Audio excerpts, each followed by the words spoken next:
Hello friends, तो आज हम लोग पढ़ने जा रहे हैं pharmaceutical automation and computer fluid dynamics के बारे में। इससे पहले हम लोग ने एआई और रोबोटिक्स इन फार्मास्यूटिकल इंडस्ट्री को पढ़ा था, तो उसका लिंक नीचे डिस्क्रिप्शन में दिया गया, आप लोग उसको भी देख सकते हैं।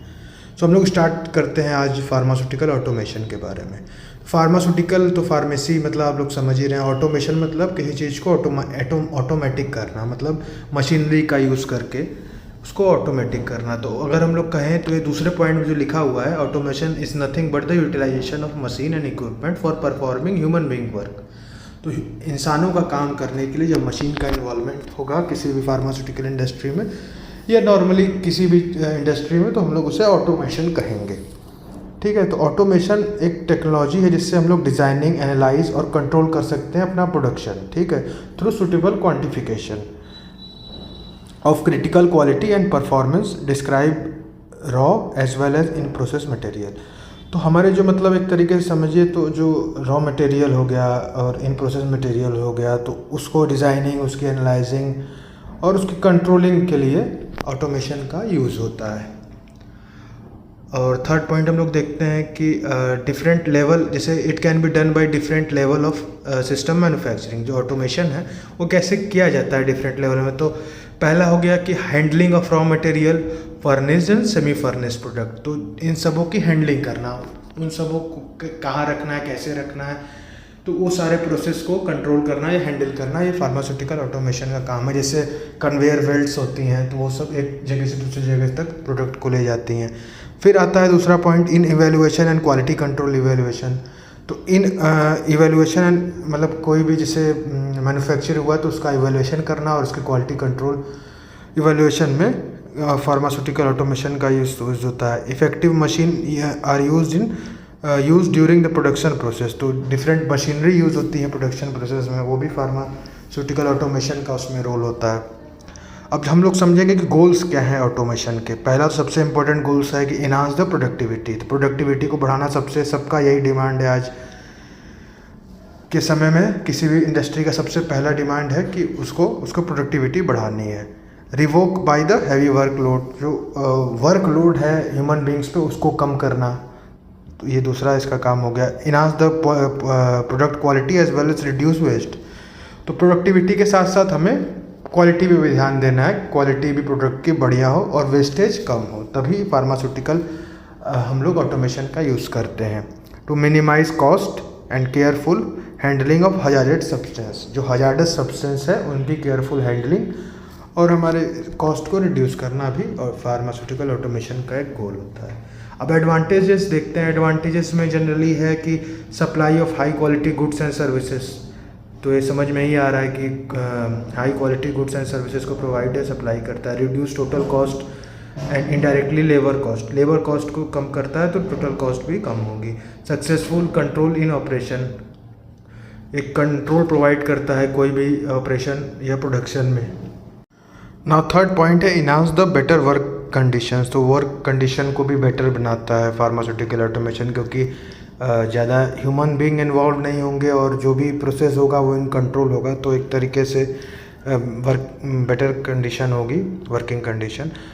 Worker safety improve. जो वर्कर काम कर रहे हैं वहाँ पे उनकी सेफ्टी इम्प्रूव होगी, क्योंकि हैजार्डस उन लोग को प्रोसेस नहीं करना होता है, क्योंकि वो तो मशीनरी है, तो वो ऑटोमेशन के थ्रू होगा। और मिनिमम वेस्टेज, हम लोग ने पहले इसके गोल्स में पढ़ा, वेस्टेज को भी मिनिमाइज करता है। डिसएडवांटेज क्या है कि हाई फाइनेंस रिक्वायर्ड, तो भाई एक्सपेंसिव है। अनएम्प्लॉयमेंट क्रिएटेड, क्योंकि ह्यूमन बींग्स के वर्क को ऑटोमेशन के थ्रू किया जा रहा है, तो ह्यूमन बींग्स की अनएम्प्लॉयमेंट बढ़ेगी। इसको पावर सप्लाई भी परमानेंट चाहिए, तो एक वो भी कॉस्टिंग उसकी बढ़ जाएगी। हाई मेंटेनेंस कॉस्ट भी बढ़ेगा। अगर कभी ब्रेक डाउन होगा इसमें ऑटोमेशन के प्रोसेस में या मशीनरी में, तो वो पूरा एकदम मतलब हम कह सकते हैं कि कंप्लीट ब्रेकडाउन हो जाएगा। मतलब अगर ह्यूमन कोई एरर करता है तो ह्यूमन एक एरर करेगा, अगर 10 ह्यूमन है तो उसमें से कोई एक एरर करेगा, बट मशीनरी क्या होगी, अगर एरर हुआ तो वो पूरी मशीनरी, पूरी सिस्टम ही ब्रेकडाउन हो जाएगी। Restriction in designing and construction of building. तो डिज़ाइनिंग का भी रिस्ट्रिक्शन है और कंस्ट्रक्शन ऑफ बिल्डिंग का भी रिस्ट्रिक्शन है। ये सब दोनों रिस्ट्रिक्शन हो जाएंगे जब ऑटोमेशन का यूज़ हम लोग करें, क्योंकि जो पर्टिकुलर एक स्ट्रक्चर पे सारी चीज़ें बनी वो उसी पे होगी, उसमें कोई ज़्यादा मॉडिफिकेशन हम लोग नहीं कर सकते। Automation in pharmaceutical packaging. तो हम लोग यहाँ पे एक एग्जांपल के तौर पे देख सकते हैं कि फार्मास्यूटिकल पैकेजिंग में मेनली ऑटोमेशन का क्या रोल है। तो पहला है कि फार्मास्यूटिकल पैकेजिंग हम लोग जानते हैं कि डिफरेंट कंपोनेंट को मिला के हम लोग किसी भी फार्मास्यूटिकल प्रोडक्ट को प्रोटेक्ट और उसको सेफ डिलीवरी करने के लिए उसको हम लोग पैकेजिंग उसकी करते हैं। ऑटोमेशन जनरली इसमें होता है बॉटल रिलेटेड कैपिंग, लेबलिंग और कलेक्शन। ये तीन ही चीज़ इसमें ऑटोमेशन के थ्रू होता है पैकेजिंग में, बॉटल रिलेटेड कैपिंग, लेबलिंग और कलेक्शन। ठीक है, और जो ये सब होगा हमें बचाएगा डैमेजिंग से और प्रोवाइड करेगा safety from environmental factors like moisture, temperature and light. अब नेक्स्ट बढ़ते हैं कि कौन कौन सी लेटेस्ट टेक्नोलॉजी जो यूज़ होती है पैकेजिंग सिस्टम में। वो है robotics, laser technique, machine vision और बारकोड ट्रैकिंग। ये 4 नई टेक्नोलॉजियाँ हैं जो कि यूज़ होती हैं। और स्टेप्स क्या होंगे ऑटोमेशन के पैकेजिंग में? तो स्टेप है कि machine control internal packaging, interlocking of packaging material जो कि इलेक्ट्रिकली होगा, फिर performance of packaging equipment, package verification of product और मशीन रीडेबल कोड और मैन्युफैक्चरिंग वर्क ऑर्डर। तो इसमें पहला ये दिया हुआ है कि मशीन कंट्रोल इंटरनल पैकेजिंग। तो मशीन जो कंट्रोल करेगी इंटरनल पैकेजिंग जो एक किसी सिस्टम के अंदर होती है, जैसे बॉक्स बाहर से लगा, अंदर क्या हो रहा है वो जनरली नहीं दिखता है। फिर उसके बाद इंटरलॉकिंग, जैसे पंचिंग है तो मतलब अगर टैबलेट का स्ट्रिप है तो एक साइड उसका 2 साइड रहेगा, 2 साइड को आपस में इंटरलॉक किया जाता है, बीच में उसके टैबलेट या कैप्सूल जो भी भरी जाती है। उसके बाद परफॉर्मेंस ऑफ पैकेजिंग इक्विपमेंट। तो पैकेजिंग इक्विपमेंट के परफॉर्मेंस को देख के हम लोग फिर उसके हिसाब से उसका फिर हम लोग पैकेजिंग वेरिफिकेशन ऑफ प्रोडक्ट, उसमें जो बारकोड्स लगे रहते हैं और जो उसके हिसाब से उसका वेरिफिकेशन होता है और मशीन उसको फिर रीड करती है और फिर जो मैन्युफैक्चरिंग वर्क ऑर्डर है उसके हिसाब से वो आगे फिर कलेक्ट होता है। Automation in laboratory. तो लेबोरेटरी में ऑटोमेशन का क्या रोल है? पहला रोल है कि प्रिपरेशन ऑफ सैंपल को प्रिपेयर करना, फिर क्वालिटेटिव एंड क्वांटिटेटिव इवैल्यूएशन करना और रिडक्शन ऑफ डाटा। तो ये इसका 3 रोल है इन लेबोरेटरी। उसके बाद नेक्स्ट आते हैं एप्लीकेशन ऑफ फार्मास्यूटिकल ऑटोमेशन। तो अभी हम लोग जैसे पहले तो एक देख ही चुके हैं हम लोग कि पैकेजिंग में होता है इसका यूज़। फिर दूसरा होता है इसमें जो पहला पॉइंट दिया हुआ है उसमें दिया हुआ है टैबलेट प्रोडक्शन में। तो उसमें इम्प्रूव मटेरियल हैंडलिंग को इम्प्रूव करता है, इम्प्रूव स्पेसिफिक यूनिट ऑपरेशन को इम्प्रूव करेगा। फिर यूनिट ऑपरेशन जो उसमें इन्वॉल्व होते हैं जैसे कि particle size reduction, sieving, mixing, drying, compression, coating, ये सब जो यूनिट ऑपरेशन से ये फार्मास्यूटिकल ऑटोमेशन के थ्रू होते हैं।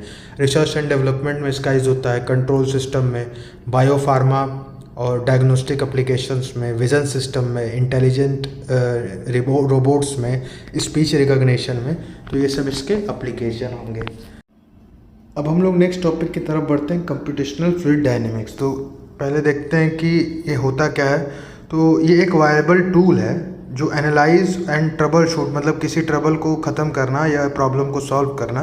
तो ये एनालाइज करता है, ट्रबल शूट करता है वेरियस प्रोसेस इक्विपमेंट। जो प्रोसेस इक्विपमेंट मतलब इक्विपमेंट जो यूज़ हो रहे हैं उनके जो प्रोसेस हैं और जो इक्विपमेंट हैं उनको एनालाइज और उसको ट्रबल शूट करना, जो कि फार्मास्यूटिकल इंडस्ट्री में यूज़ होते हैं। ठीक है, तो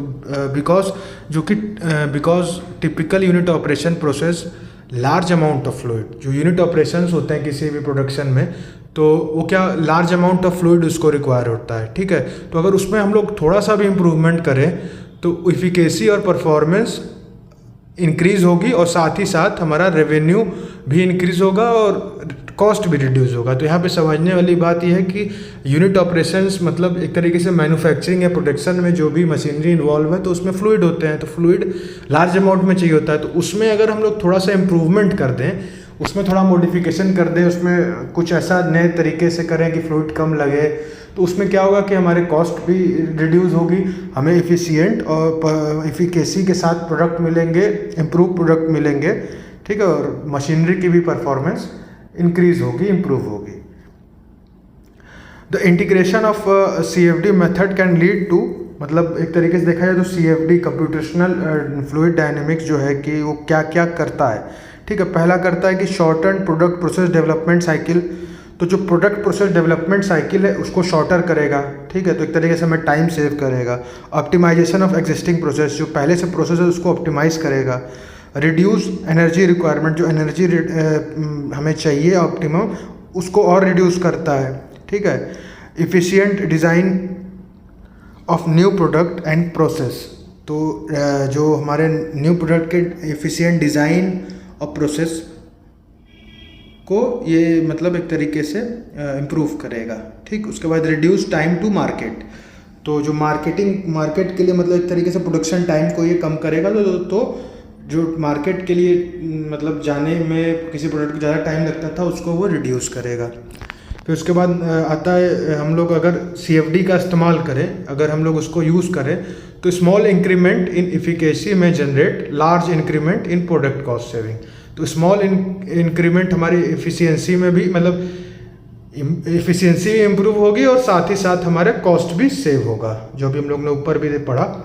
एप्लीकेशन क्या है इन फार्मास्यूटिक CFD का, तो है मिक्सिंग में इसका एप्लीकेशन है, सॉलिड हैंडलिंग्स में है, सेपरेशंस में है, ड्रायर्स में है, पैकेजिंग में है, और energy generation and energy transfer devices में है। तो इसको हम लोग आगे देखते हैं। जो मिक्सिंग में होता है वो CFD मेथड इसमें अप्लाई होगा to examine the performance of static mixture and predict the degree of mixing. तो जो परफॉर्मेंस होना चाहिए स्टैटिक मिक्सचर का उसको एग्जामिन करने के लिए, और कितनी डिग्री ऑफ मिक्सिंग हुई है, कितना परसेंटेज मिक्सिंग हुआ है उसको एग्जामिन करने के लिए।